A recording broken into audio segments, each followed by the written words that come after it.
From the ashes, the wasteland of Earth stretched before Commander Zara Vextal as she gazed through the viewport of her surveillance vessel. Craters pockmarked the surface where gleaming cities once stood, barren and lifeless, or so the Galactic Confederation believed. For 60 years, Earth had been classified as Extinct 7, a planet whose dominant species had been completely eradicated. Final scan complete, Commander, her science officer reported. No life signatures detected above microbiological level. Radiation readings consistent with previous surveys. Zara's six-fingered hand tapped the control panel as her inner eyelids blinked with suspicion. The Hive Council insisted on these routine checks of conquered worlds, especially Earth. The humans had fought with unexpected ferocity during the Purification War, surprising the 17 species of the Confederation with their tenacity despite inferior technology. Run a deep spectrum analysis on Sector 4 again, Zara ordered, her amphibian-like skin shimmering under the bridge lights. There was an energy fluctuation during our approach. Complying, though it's likely atmospheric interference, this planet's weather patterns remain chaotic even decades after the cleansing bombardment. Zara wasn't convinced. In 60 years of monitoring, no ship had detected anomalies on Earth, until now. A millisecond power spike, almost imperceptible. It was enough to send a chill down her dorsal ridge. Beneath the ruined surface of what was once called North America, Admiral Marcus Chen stood in the command center of Bunker 1, humanity's largest underground city. Holographic displays showed the Confederation vessel in orbit, its sensor sweeps painting the surface with invisible energy. "They're scanning Sector 4 again," Lieutenant Rivera reported, tension evident in her voice. The shield harmonic fluctuated during their initial pass. Chen's weathered face betrayed no emotion, though his heart raced. 60 years of hiding, rebuilding, and planning, all at risk because of a technical glitch. Divert auxiliary power to the dampening field. Make us disappear. Around him, 5,000 humans worked with quiet efficiency, the last remnants of a species that once numbered billions. But they weren't merely survivors. They were the architects of humanity's resurrection. Admiral, Chief Engineer Takahashi approached, tablet in hand. Project Phoenix is at 98% completion. The fleet is nearly ready. Chen nodded, studying the blueprint of humanity's secret weapon. A fleet of warships built with technology reverse engineered from Confederation debris and enhanced by human innovation. Vessels that would outmatch anything their enemies could deploy. The Confederation believes we're extinct, Chen addressed his officers. That has been our greatest advantage. We've had 60 years to study them, learn their weaknesses, and prepare while they grew complacent. On the surface, Zara's vessel continued its investigation. "Commander, scans are negative. Whatever the fluctuation was, it's gone now." Zara's upper tentacles twitched with frustration. "Extend orbit another 12 hours. I want gravitational mapping of the entire northern hemisphere." Her second-in-command chittered in disagreement. "The Hive Council expects our report within the standard cycle. Extending mission parameters requires authorization." "Then request it," Zara snapped. "Something doesn't feel right." In the 59 previous survey missions, no commander had requested extension. The Earth was dead. Everyone knew this. The humans, for all their surprising resistance, had been thoroughly eradicated. Their extinction was studied as a model for future purifications. Deep below, in Bunker 1's fabrication chamber, the final touches were being applied to the flagship of humanity's fleet, the HSS Lazarus. Unlike the organic-looking vessels of the Confederation, the Lazarus was all hard angles and reinforced plates, designed not for beauty but for devastation. Chen ran his hand along the hull. "Is she ready, Takahashi?"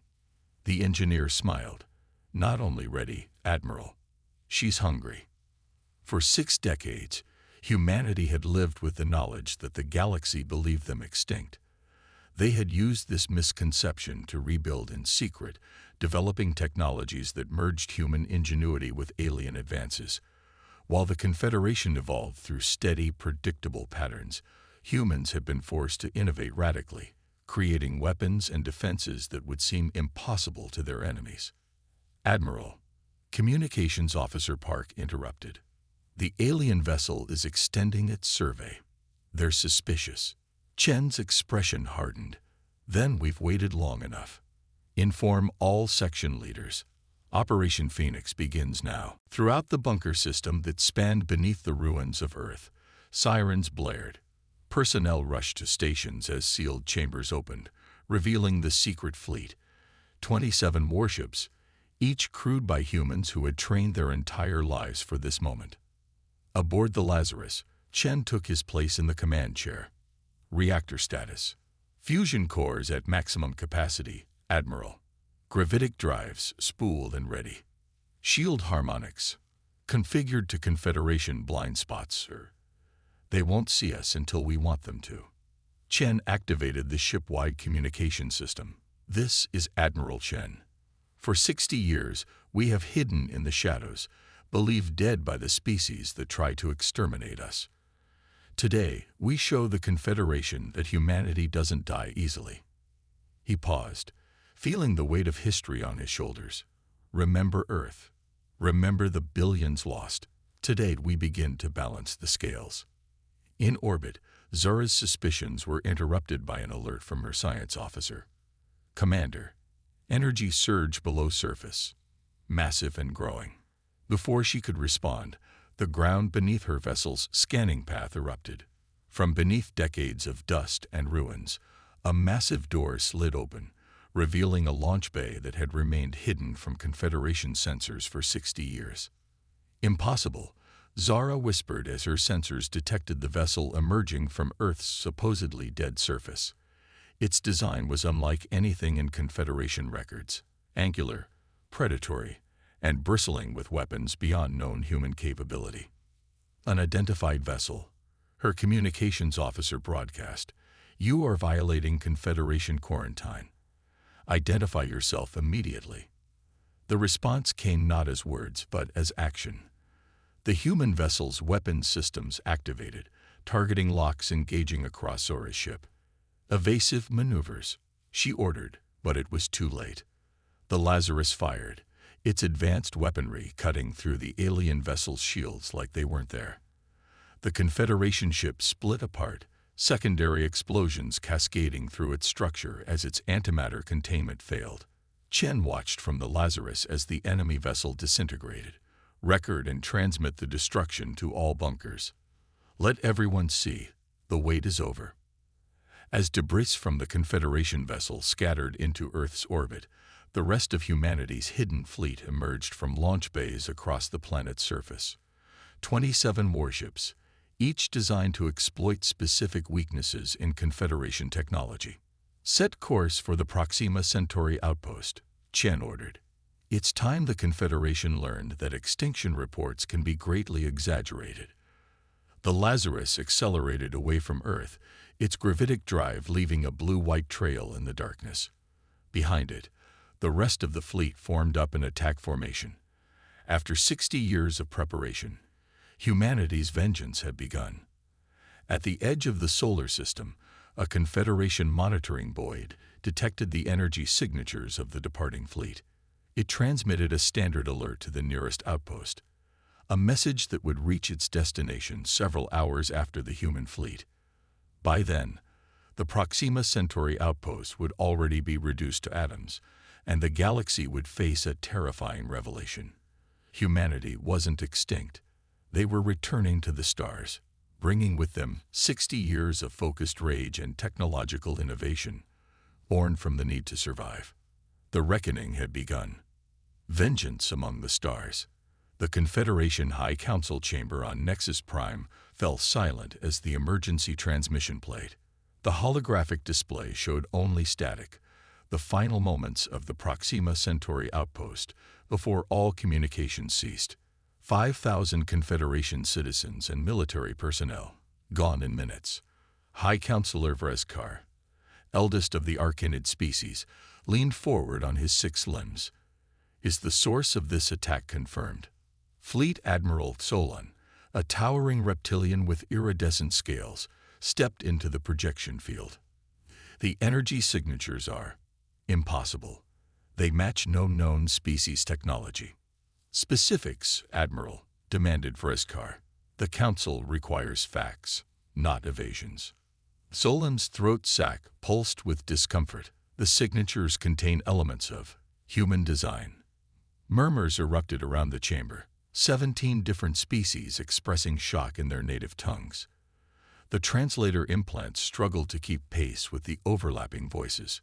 Impossible, declared Counselor Mrelix of the Volocrid Collective. The humans were eradicated 6 decades ago. We all approved the final report. Solon projected a new image, a grainy capture from the outpost's final transmission.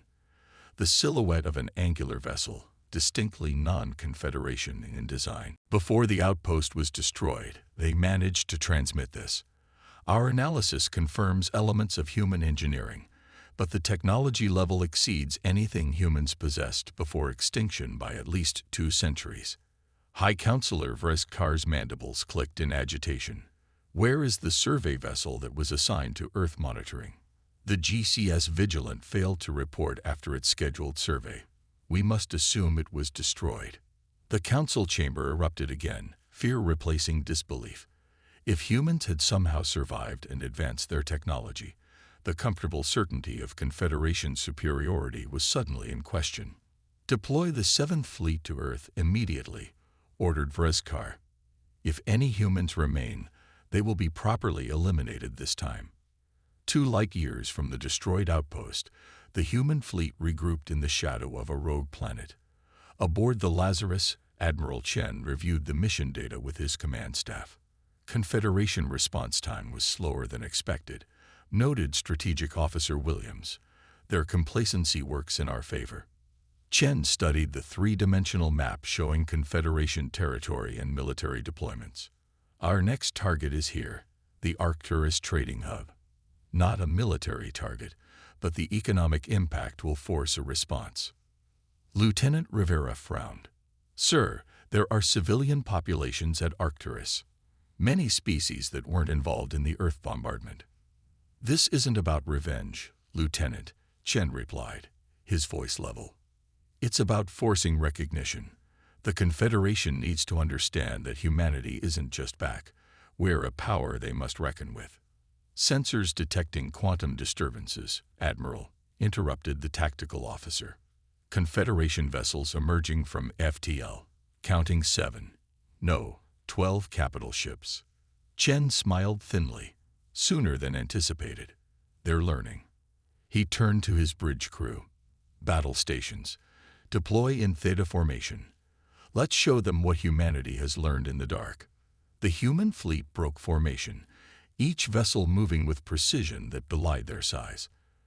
Unlike Confederation ships, which relied on overwhelming firepower and numbers, human vessels were designed for maneuverability and targeted strikes. The Confederation's 7th Fleet emerged from FTL, their organic-looking vessels dwarfing the human ships. Admiral Grexnar of the flagship Inevitable Dominance observed the human formation with 4 eyes blinking in sequence. Primitive designs, he commented to his bridge officers. Surrounded and outgunned. Open communications channel. Offer them surrender before we obliterate them.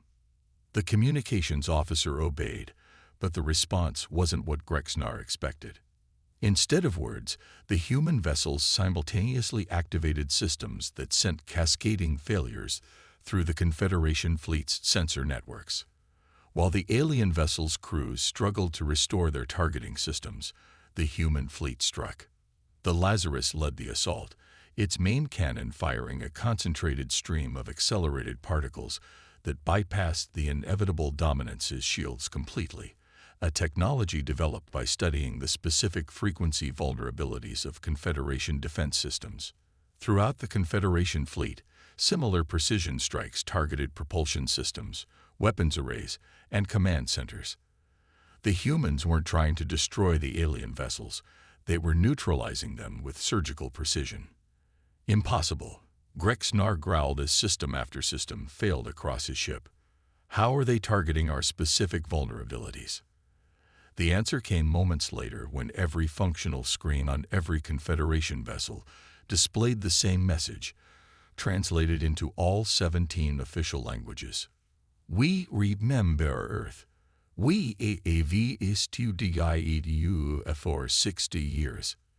Your extension protocols failed.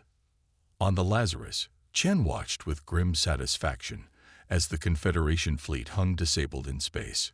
Transmit the terms to their flagship. The terms were simple: immediate recognition of humanity's sovereign status, reparations for Earth, and a non-aggression pact. The alternative remained unspoken but clear: the complete destruction of the helpless fleet. Back on Nexus Prime, the High Council watched in stunned silence as the recording of the fleet's defeat played out. The humans had neutralized one of the Confederation's most powerful battle groups without losing a single vessel. How is this possible? Demanded Counselor Relix. They were primitive compared to us. Their world was in ruins. An intelligence analyst, a member of the methane-breathing Corix, stepped forward. We have been analyzing their tactics and technology.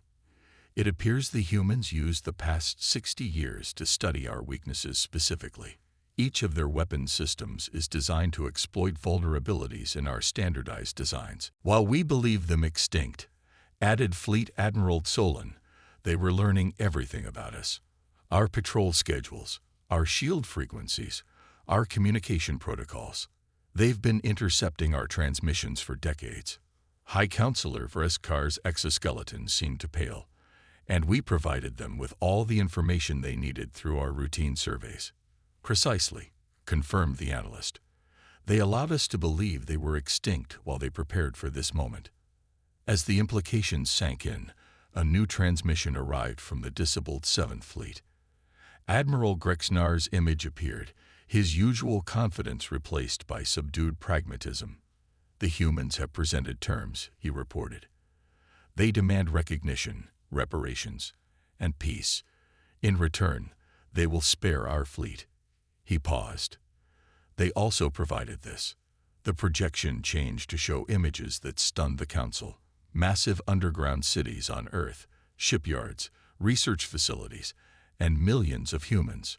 Far from extinct, they had thrived in secret, their population recovering while their technology leaped forward. This is merely one of 7 major population centers, Grexnar continued. Their leader, Admiral Chen, claims they have additional fleets and weapon systems we have not yet encountered. For the first time in centuries, the Confederation High Council faced a situation with no clear protocol. The humans they had tried to exterminate had returned, more dangerous than ever. If we reject their terms, said Admiral Solon, intelligence suggests they will target our core worlds next. Their knowledge of our defenses makes them unpredictable. High Counselor Vreskar looked around the chamber, seeing the same realization on each counselor's face. The Confederation, with all its military might and 17 species, faced a choice: acknowledge humanity as equals or risk destruction by a species they had gravely underestimated. Prepare a response, Vreskar finally ordered. We will negotiate. In Earth orbit, the Lazarus held position as Admiral Chen considered the Confederation's reply. They had agreed to preliminary terms, including formal recognition of humanity's sovereignty. They're stalling, suggested Williams, buying time to analyze our technology and develop countermeasures. Chen nodded. Of course they are, and we're letting them because we need time too. He turned to the viewport, gazing at the Earth below, scared but healing, just like its people. We don't want to destroy the Confederation. Just ensure they never threaten us again. And if they try, asked Rivera. Chen's expression hardened. Then they'll learn what we've known for 60 years. Extinction is harder than it looks. Beyond the viewport, Earth rotated serenely, its surface still bearing the scars of the attempted genocide. But beneath those scars, humanity continued to build, innovate, and prepare. The message to the galaxy was clear. Humanity wasn't just back. They had never truly left. The stars themselves seemed to bear witness to a fundamental truth the Confederation had failed to understand. Never assume your enemy is defeated until you've counted all the shadows where they might be hiding, watching, and learning how to defeat you. For humanity, vengeance was just the beginning. Their return to the galactic stage wasn't merely about survival. It was about ensuring that no species would ever again mistake human resilience for weakness. The reckoning had only just begun.